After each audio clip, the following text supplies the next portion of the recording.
আসসালামু আলাইকুম, আশা করি সবাই খুব ভালো আছেন। আজকের ভিডিওটা তুর্কি দিয়ানেত ভাকফি স্কলারশিপ প্রোগ্রাম নিয়ে। তো এই স্কলারশিপ প্রোগ্রামে যে স্টুডেন্টরা কিভাবে সিলেক্ট হয় এটা নিয়ে অনেক ধরনের জল্পনা এবং কল্পনা আছে, যে কিভাবে হয় এই প্রসেসে প্রত্যেকটা ধাপ নিয়ে কেন সিলেক্ট হলাম না। অনেক ছোট ভাই বোন আছে, ছাত্রছাত্রী এবং অনেক গার্জিয়ান আছে, তারা এই ধরনের কোয়েশ্চেন করে। যেহেতু আমি দিয়ানেত ভাকফিতে কাজ করি, তো আমি আসলে জানি অনেক কিছু যে কি প্রসেসটা কি। তো আসলে সবসময় সবাইকে আসলে একা একা বলা যায় না যে এইভাবে ভাবে কাজ হয়। আসলে এগুলো আমাদের দায়িত্ব যে এগুলো বলা উচিত না। তারপর অনেকের রিকোয়েস্টে আমার মনে হলো যে আসলে জানানো উচিত, আসলে কিভাবে আসলে সিলেকশন প্রসেসটা হয় সেটা আসলে জানানো উচিত। এই জিনিসটা কতটা ফেয়ার এটা আমি আপনাদের কাছে বলবো। তো চলুন শুরু করা যাক। তো আমি প্রথমেই বলি যে দিয়ানেত ভাকফি স্কলারশিপের ক্ষেত্রে একটা স্টুডেন্টকে সিলেক্ট করার ক্ষেত্রে প্রথমত তিনটা ধাপ অনুসরণ করা হয়। প্রথম ধাপ হচ্ছে আপনার অ্যাপ্লিকেশন প্রসেস। তো অ্যাপ্লিকেশন প্রসেসে আপনার যে রেজাল্ট আছে, এই একাডেমিক রেজাল্টের উপর হচ্ছে আপনার এটা হচ্ছে আপনার প্রথম ধাপ। এবং দ্বিতীয় ধাপ হচ্ছে আপনাকে যখন ইন্টারভিউর জন্য কল করা হয় তখন আপনার একটা এক্সাম হয়। তো কুইজ এক্সাম হচ্ছে আপনার দ্বিতীয় ধাপ, এবং তৃতীয় ধাপ হচ্ছে আপনার ইন্টারভিউ। সো টোটাল তিনটা ধাপ উত্তীর্ণ হওয়ার পর আপনাকে কিন্তু মোটামুটি আপনার রেজাল্ট নিয়ে আমরা সেই জিনিসটা রেডি করি, আপনার রেজাল্ট সিলেকশনের জন্য যে সর্বোচ্চ নাম্বার কারা পেয়েছে। এবং এরপর এই রেজাল্টটা আমরা ফাইনালি হেড অফিসে পাঠানো হয়, এবং সেখান থেকে সিদ্ধান্ত নিয়ে হয়তোবা তাদের একটা কোটা সম্পর্কিত, যে তাদের প্রত্যেকটা দেশের জন্য তার একটা নির্দিষ্ট পরিমাণ কোটা থাকে, সেগুলোকে সিলেক্ট করে স্টুডেন্টগুলোকে সিলেক্ট করে। তো প্রথম ধাপে ধাপে কথাগুলো শুরু করি। তো প্রথম ধাপ হচ্ছে যে আপনার একাডেমিক রেজাল্ট। প্রথম ধাপটা হচ্ছে একাডেমিক রেজাল্ট। সেটা হচ্ছে যে আপনি যত ভালো রেজাল্ট করবেন আপনার চান্স পাওয়ার সম্ভাবনাটা আসলে ততটাই থাকে। সো রেজাল্টটা ভালো হওয়া খুব জরুরি। আবার অনেক ক্ষেত্রে শুধু রেজাল্ট না, রেজাল্টের পাশাপাশি আসলে একাডেমিক যে এক্সট্রা কারিকুলাম অ্যাক্টিভিটি গুলো থাকে এগুলো আসলে ইম্পর্টেন্ট। কিন্তু আপনার রেজাল্টটা যদি ভালো না হয় তাহলে কিন্তু ইন্টারভিউতে কল পাওয়াটাও টাফ। তো প্রথমত রেজাল্টটা ভালো করতে হবে। ওকে, আমি আরেকটু ভালো করে বুঝাই। ধরেন যে আমার রেজাল্টে 100 মার্কস, আমার দ্বিতীয়ত হচ্ছে আমার যে কুইজ এটাতে 100 মার্কস হয়, এবং যদি এরপর হচ্ছে আপনার যে ভাইভাটা, ধরেন আমি এটাকে ধরে নিলাম এটাও 100 মার্কস। So total 300 marks. এটা কিভাবে ইভ্যালুয়েশন আমি সেভাবে বলবো। এটা আসলে 300 মার্কস না, এটা আরো বেশি। আমি বুঝানোর একটা সুবিধার্থে একটা উদাহরণ দিচ্ছি। প্রথমে বলি, ধরেন আপনার রেজাল্ট ভালো, আপনি জিপিএ 5 পেয়েছেন, আপনার এসএসসি ইন্টারমিডিয়েটে আপনি ইউনিভার্সিটির জন্য অ্যাপ্লাই করছেন, বা হাই স্কুলের যারা আছে তারা যদি অ্যাপ্লাই করো ক্লাস 8 থেকে, তোমার ধরো জিএসসি তে জিপিএ 5 আছে, একাডেমিক রেজাল্ট ভালো, তোমার রেজাল্ট ভালো। তো এই জন্য প্রথম 100 এর মধ্যে তুমি 100 পেয়ে গেলা। তো এই 100 পাওয়াতে তোমাকে ধরো আমরা ইন্টারভিউর জন্য কল করলাম। তো সেকেন্ড প্রসেসটা হচ্ছে তোমার কুইজ এক্সাম। তো এরপর হচ্ছে যে কুইজ, অনেকেই ভাবে যে কুইজ এক্সামটা মনে হয় এমনি নিচ্ছে।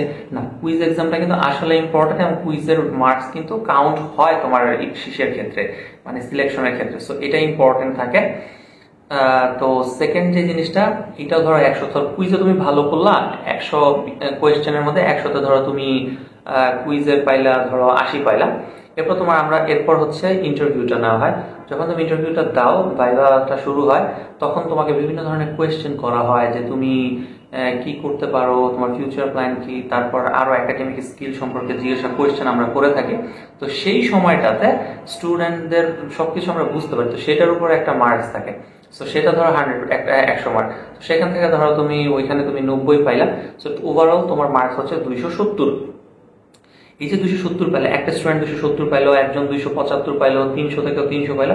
এইভাবে করে করে করে করে মনে করো যতজন স্টুডেন্ট, এদের মধ্যে যে বেস্ট, মনে করো যে কতজন স্টুডেন্ট আছে, যে 100 জন স্টুডেন্ট ভাইবা দিছে, এদের মধ্যে আমরা ধরো একটা এক্সপেকটেশন থাকে যে আমরা হয়তো এই বছর 30 জন বা 40 জন নিব। তো সর্বোচ্চ 40 জনের বা সর্বোচ্চ 30 জনের যে মার্কসটা হয় আর কি, ওই সর্বোচ্চ 30 জনের মার্কসটা ওইটা একটা আমরা ফার্স্টে প্রায়োরিটি লিস্টে রাখি, যে এই বাচ্চাগুলো সর্বোচ্চ মার্কস পাইছে। এরপর এই মার্কসগুলো হেড অফিসে পাঠানো হয়, এবং হেড অফিসে যখন পাঠানো হয় তখন বিভিন্ন দেশে বিভিন্ন কোটা, বিভিন্ন সবকিছু দেখে সবকিছু ক্রাইটেরিয়া দেখে যে এই স্টুডেন্টটা আমাদের দেশ থেকে বাংলাদেশ থেকে নিচ্ছি, এইটা পাকিস্তান থেকে নিচ্ছি, তো এদেরকে 40টা স্টুডেন্ট নিচ্ছি, পাকিস্তান থেকে 50টা নিচ্ছি। সো বিভিন্ন জিনিস থাকে, তো তারাও তখন সিলেক্ট করে যে একাডেমিক রেজাল্টের ভিত্তিতে ভাইবা, তারপর কুইজ, কারটা ভালো হয়েছে কোন কারটা ভালো হয়নি এগুলো দেখার পরে তারা সেখান থেকে হয়তোবা কিছুটা কম বেশি করে, হয়তোবা কিছু চেঞ্জ হয়। তো মোটামুটি প্রথম যে 3টা ধাপ আমি বললাম, এইখান থেকেই বলতে গেলে আপনার 90% আপনি কনফার্মেশনটা হয়ে যায় যে সে চান্স পাবে কি পাবে না এটার উপরে। অনেক শিক্ষার্থী অনেক ফেসবুক গ্রুপে একটা রিউমার ছড়ায় যে কারো রেফারেন্স থাকলে টাকা পয়সা দিলে, মানে অনেক ধরনের কথা আমরা ফেসবুকে দেখতে পাই সোশ্যাল মিডিয়ার মাধ্যমে। আমি গত 2 বছর যাবত এই ভাইবা বোর্ডে আমি নিজেই ছিলাম, তো আমি নিজেই বলতে পারবো যে না, এখানে আসলে ফেয়ার, আমি জিনিসগুলো দেখছি যেখানে ফেয়ার, এখানে কোনো দুর্নীতি দেখিনি। আমি ঢাকার ইন্টারভিউতে আমি ছিলাম, তো ঢাকার ইন্টারভিউতে কোনো ধরনের দুর্নীতি, কোনো ধরনের আপনার নেপোটিজম টাইপের কোনো ঘটনাই এখানে ঘটে নাই। আমি গত 2 বছর ইন্টারভিউ বোর্ডে দেখছি। তো যারা মেধাবী, যারা আসলে ইন্টারভিউটাতে ভালো করে, কুইজে ভালো করে, একাডেমিক রেজাল্টটা ভালো থাকে, তারা আসলে চান্স পেয়ে যায়। কিন্তু কিছু কিছু কেস আমি বলি, সেটা যেমন গত বছর 2023 সালে যে তুরস্কে ভূমিকম্প হয়, তখন সেই জন্য কিন্তু আসলে স্টুডেন্ট কম নিয়েছিল, তাই তার স্টুডেন্ট কম সিলেক্ট করছে। এই বছর 2024 তাদের স্টুডেন্ট বেশি নিয়েছে। এটা ডিপেন্ড করে তাদের উপরে, হেড অফিস থেকে, ধর্ম মন্ত্রণালয় থেকে তাদের নির্দেশনা থাকে। সো এইখানে কম বেশি নিবে, এটা সম্পূর্ণটাই হেড অফিসের উপরে, তারাই এগুলো নির্ধারণ করে। আমাদের হাতে কিছু থাকে না, আমরা শুধুমাত্র ভাইবাটা নেই। আমাদের এখানে যে যারা আসেন, যে ইউনিভার্সিটি টিচার, তারপর মানে ইসলামিক জ্ঞান সম্পর্কিত যারা রিসার্চার, ওনারা আসেন, ওই স্যাররা, বস যারা আছে, ওনারা ইন্টারভিউটা নেয়, আমরা ওনাদেরকে হেল্প করি। আমরা বাংলাদেশি যারা আছে, আমরা ইন্টারভিউ বোর্ডে থাকি, ট্রান্সলেশন, অনেকে ট্রান্সলেট করে, তারপর অনেকে আছেন বিভিন্ন কোয়েশ্চেন করে সাহায্য করে। আমরা এগুলো দেখি। আমরা এই জন্য সবার জন্য আমি একটা কথাই বলবো যে মানুষের কথা না শুনে, কারো কাছে টাকা পয়সা না দিয়ে, আপনি যদি নিজে নিজে অ্যাপ্লিকেশন সুন্দর করে করেন এবং অ্যাপ্লিকেশন করার পর আপনার যদি ইন্টারভিউর জন্য ডাক পান, অবশ্যই কুইজের জন্য একটা ভালো প্রস্তুতি নেবেন। একটা কথা মনে রাখবেন, কখনোই মানে চিটিং জিনিসটা করবেন না। কুইজের ক্ষেত্রে আপনি যদি কখনো চিটিং করেন, আমরা কিন্তু ধরতে পারবো। অনেক সময় চালাকি করে, পাশাপাশি বসে চেষ্টা করে, মানে যদি আমার ফ্রেন্ডের সাথে আমারটা মিলে যায় বা লাভ নাই। যদি কোয়েশ্চেন মিলে যায়, অনেক ক্ষেত্রে আমরা সেম কোয়েশ্চেন, কুইজ থেকে কোয়েশ্চেন করা হয় ইন্টারভিউ বোর্ডে, যে তুমি এটা কিভাবে করছো, কেন করলা, অনেক কিছু করা হয়। সো চিটিং করার কোনো প্রশ্নই আসে না। সবচাইতে ভালো হয় আপনি নিজ থেকে যতটুকু পারেন আপনি দেন। আল্লাহ যদি আপনার রিজিকে লিখে রাখে, আপনি অবশ্যই স্কলারশিপের জন্য সিলেক্টেড হবেন। এবং আমি একটা কথাই সবসময় বলি, আপনি সৎ থাকেন, আপনি সততার পুরস্কার অবশ্যই পাবেন ইনশাআল্লাহ। আর আরেকটা জিনিস, আরেকটা কথা বলা উচিত, সেটা হচ্ছে এমনও কিছু কিছু কেস ক্রিয়েট হয় যে একটা স্টুডেন্ট ধরেন 300-র মধ্যে 270 পাইছে, আরো একটা স্টুডেন্ট আছে সেও 270 পাইছে। তো সেই ক্ষেত্রে আমরা কোন স্টুডেন্টটাকে প্রায়োরিটি দেবো? আমরা তখন তাদের ব্যাকগ্রাউন্ড চেক করব, তাদের ফ্যামিলি এবং তাদের ব্যাকগ্রাউন্ড, এবং কোন স্টুডেন্টটা বেশি প্রায়োরিটি পায় সেই সব কিছুই আমরা চেক করি। অ্যাকচুয়ালি একদম A to Z, তার সার্টিফিকেট সবকিছু আমরা চেক করি। ধরেন একটা স্টুডেন্ট ঢাকা ইউনিভার্সিটিতে অলরেডি ফার্স্ট ইয়ারে পড়তেছে, সেটা ভালো বিশ্ববিদ্যালয়ে পড়াশোনা করতেছে, অথবা আরেকটা স্টুডেন্ট ধরেন, অথবা সেই স্টুডেন্ট ধরেন সৌদি আরব অথবা মিশরে একটা ভালো সাবজেক্টে স্কলারশিপ অলরেডি সে চান্স পেয়ে গেছে, তারপরও সে তুরস্কের জন্য পড়ার জন্য, ভাইবার জন্য সিলেক্ট হয়েছে, আমরা তাকে নিয়ে আসছি, সে ভাইবা দিতে আসছে।